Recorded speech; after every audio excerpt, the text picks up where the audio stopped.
Nous sommes particulièrement heureux d'être aujourd'hui avec notre famille, la famille des cheminots, pour parler de la relance du rail. Parler de la relance du rail en ce jour ne doit pas être fortuit. En effet, le président de la République est venu à Thiès et a fait des grandes déclarations. Et j'étais un peu étonné que le secrétaire général sortant a parlé de tout son discours, n'a parlé des grands enjeux que le président a mis sur pied. En effet, le président de la République, en 2012, quand il est arrivé, a trouvé sur place, pour les anciens cheminots, des problèmes qui restaient à régler et à résoudre pendant des années.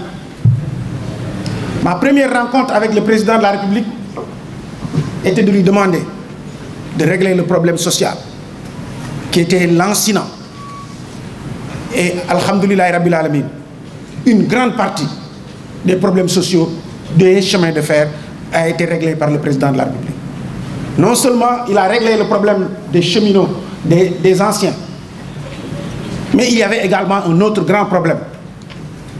C'est qu'on a trouvé ici en 2012 une privatisation extrêmement mal faite, avec des, comme disent les juristes, il y avait un problème de difficulté à reprendre les chemins de fer.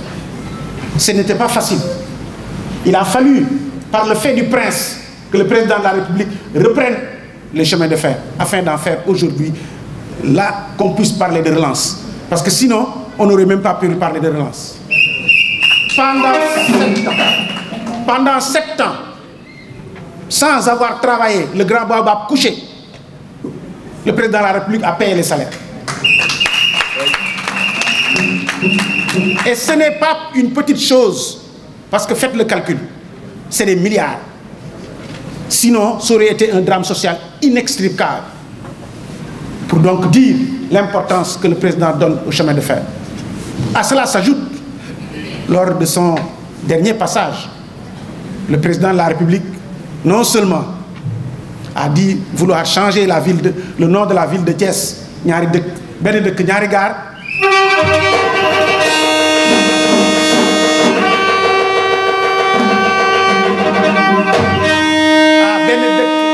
benn dëkk ñetti gaar, avec l'objectif d'amener le terre jusqu'à Thiès, ce qui est une innovation extraordinaire pour le développement même de la ville de Thiès.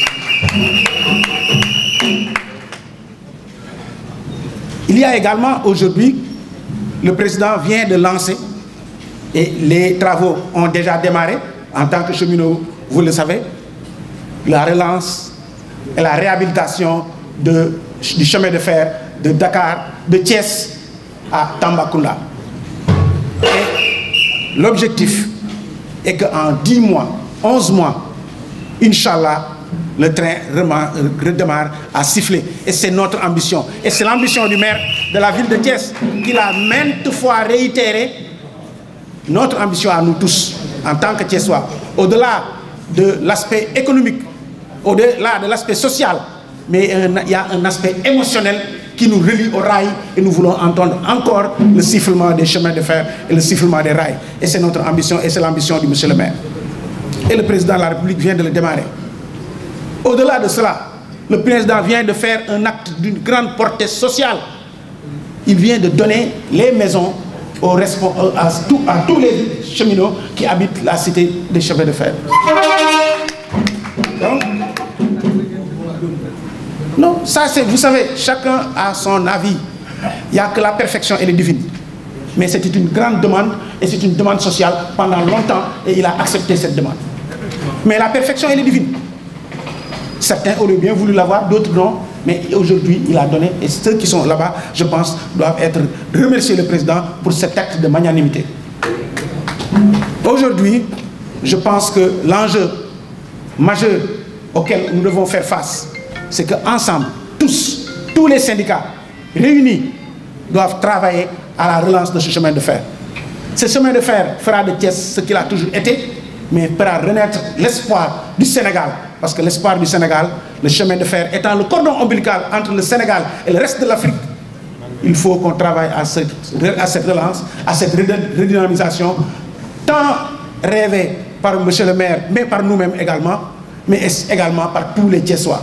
Et que le président de la République, Inch'Allah, devra mettre sur pied en démarrant cette activité. Mais pour que cela soit, il faut que tous unis, nous soyons au-delà de nos appartenances politiques, mais également de nos appartenances syndicales, qu'on travaille à ce que cela soit. Je vous remercie.